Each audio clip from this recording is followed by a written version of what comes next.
mempresentasikan hasil kerja kelompok kami mengenai accounting policy. Nah, teman-teman tahu nggak sih leasing itu apa? Kenapa ya perusahaan lebih memilih leasing dibandingkan membeli barang secara langsung?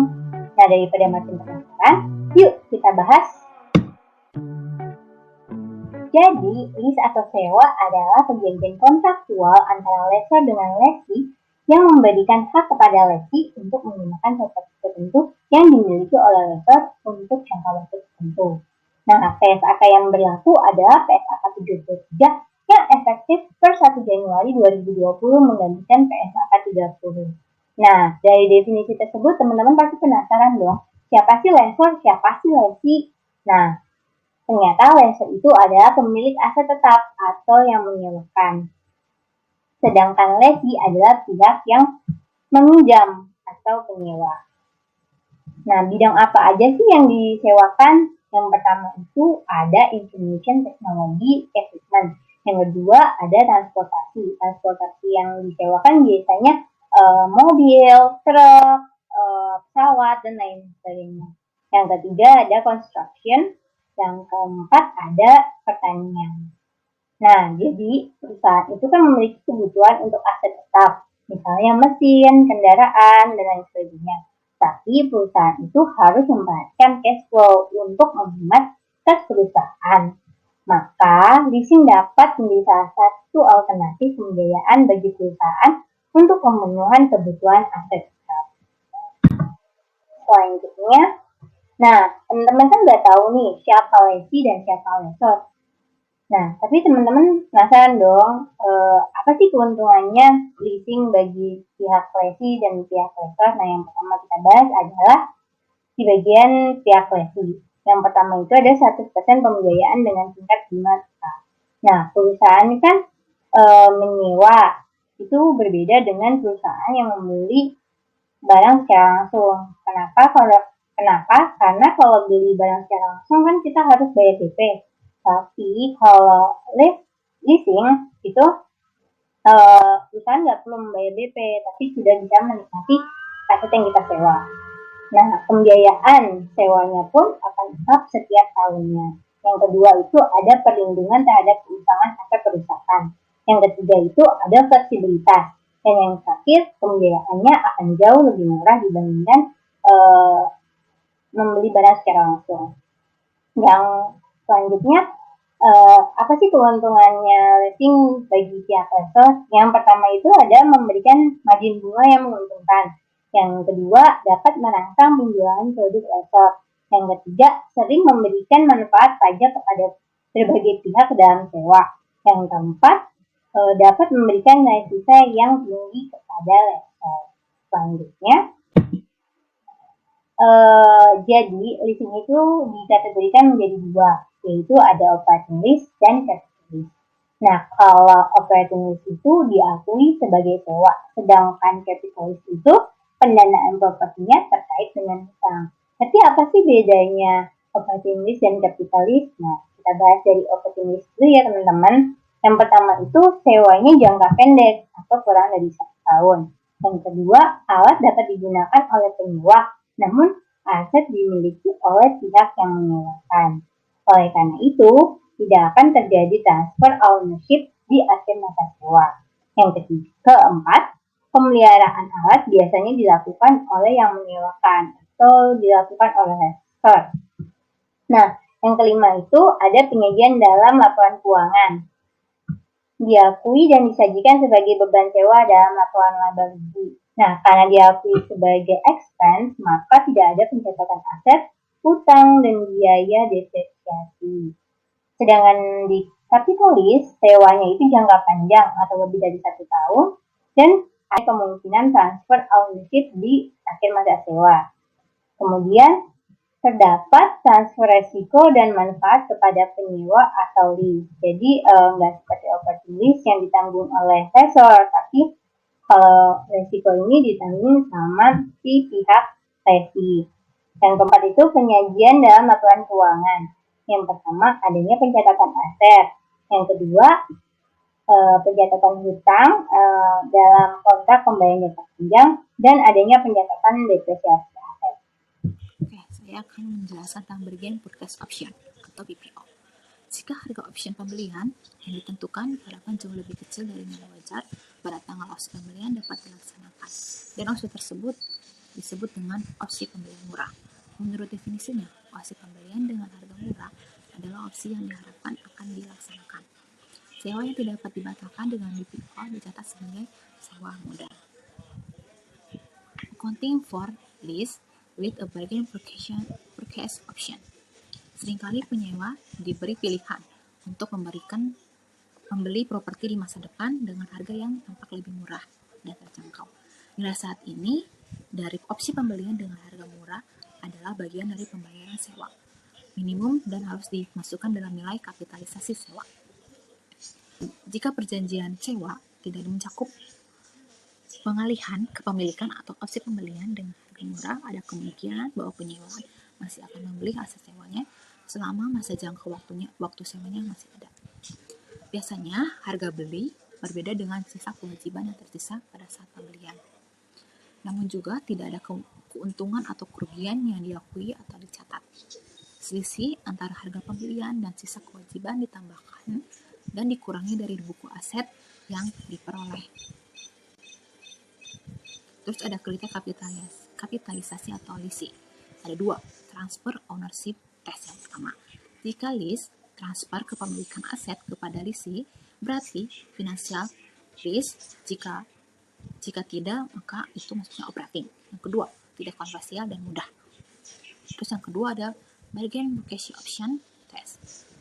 Bargain purchase option memperbolehkan lease membeli lease properti untuk harga secara signifikan lebih rendah daripada property expected fair value. Pada tanggal opsi dapat dilakukan atau ekspektasi sellable. Terus ada perbedaan antara expected fair value dengan opsi harga. Itu harus mencakup besarnya harganya agar dapat dilaksanakan atau dilakukan. Nah, ada juga syaratnya. Syaratnya itu opsi harganya harus kurang dari 90% expected fair value. Terus ada guarded residual value atau GRV. Estimated fair value-nya untuk lease properti pada akhir lease.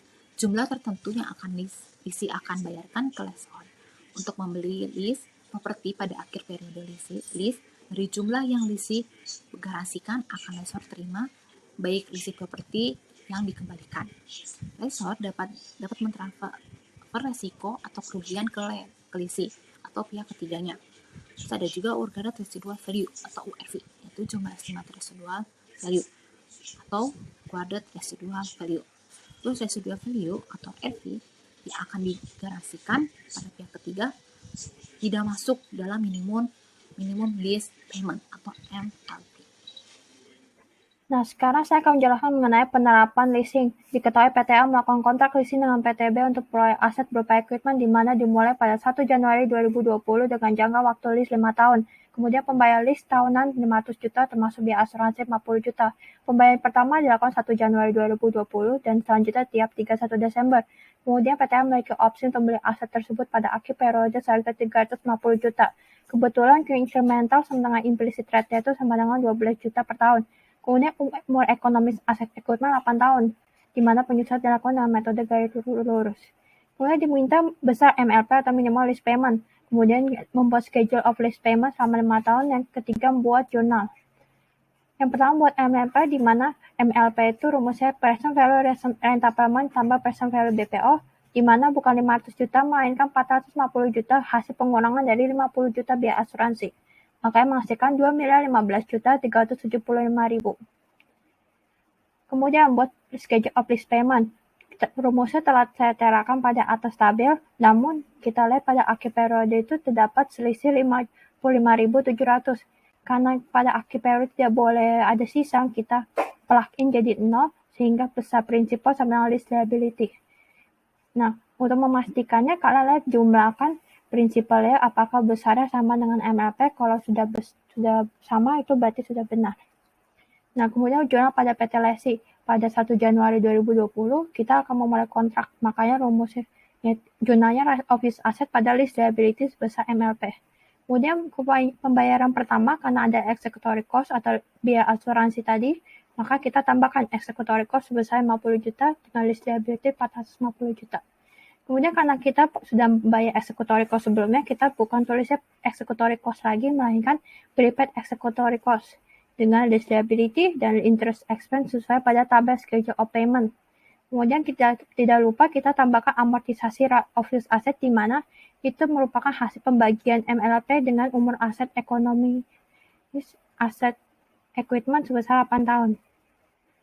Kemudian PTA itu memulai pada tahun 2021, kita balikkan jurnalnya jadi executory cost pada prepaid executory cost. Kemudian kita lanjutkan ke pembayaran berikutnya dengan prepaid executory cost masih 50 juta dan lease liability dan interest expense sesuai pada tabel schedule dengan jumlah yang amortisasi yang masih sama. Kemudian pada PTB atau lessor, semua jurnal tinggal dibalik, hanya saja yang beda pada 1 Januari 2020 pada saat kontrak itu jurnalnya lease receivable pada equipment purchase for lease sebesar MLP masih sama.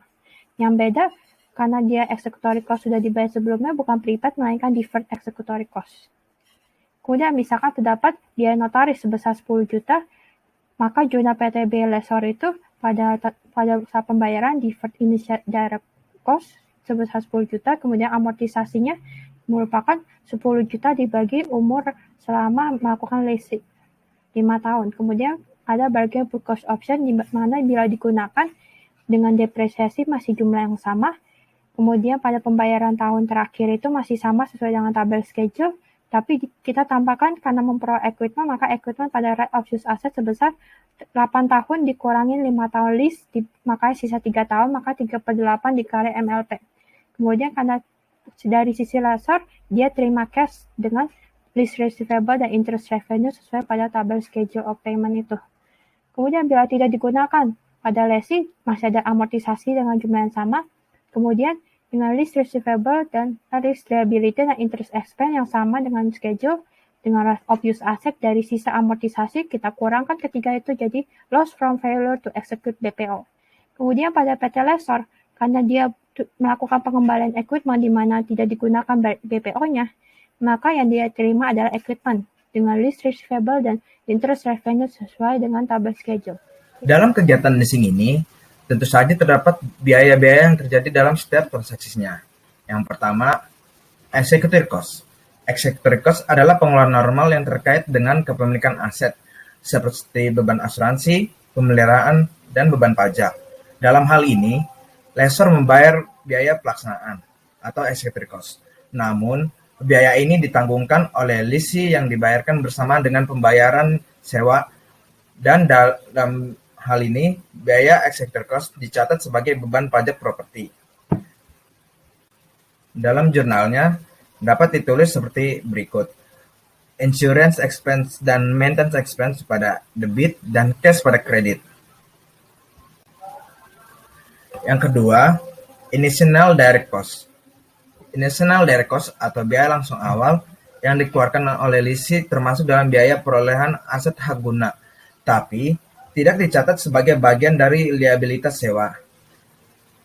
Baik untuk operasi, pembiayaan langsung, atau sewa jenis penjualan, lessor dalam hal ini dikenakan biaya tertentu yang disebut sebagai biaya langsung awal. Sehubungan dengan memperoleh seperti biaya yang menegosiasikan sewa, biaya melakukan pemeriksaan kredit pada lessee, dan menyiapkan dokumen yang berkepentingan dengan kegiatan sewa ini.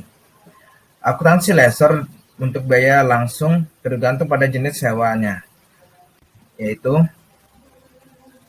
operating lease. Lessor menangguhkan biaya langsung awal dan mengamortisasikan sebagai beban selama masa sewa. Selanjutnya, finance lease. Lessor membebankan biaya sewa langsung awal pada saat dimulainya sewa. Dalam hal ini, periode di mana ia mengakui laba atas penjualan. Sekian dari kelompok kami. Atas perhatian yang kami dapatkan, saya ucapkan terima kasih.